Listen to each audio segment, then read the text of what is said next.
السلام عليكم ورحمة الله وبركاته. السلام عليكم. السلام ورحمة الله. كيفك يا حجي؟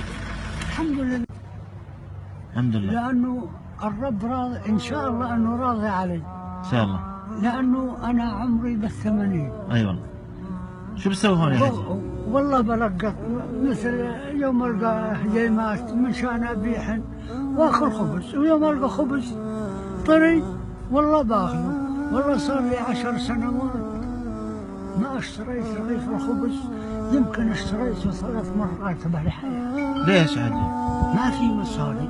أنت شو أردني ولا سوري ولا؟ أردني. أردني ها؟ أردني. هذا شو اللي معك؟ والله افتح الكيس شوف. والله يوم ألقى هجيمات ويلقى يوم ألقى شيء يوفقك الله إن شاء الله وييسر طريقك إن شاء الله يا رب إنه ييسر أمرك يا حجي.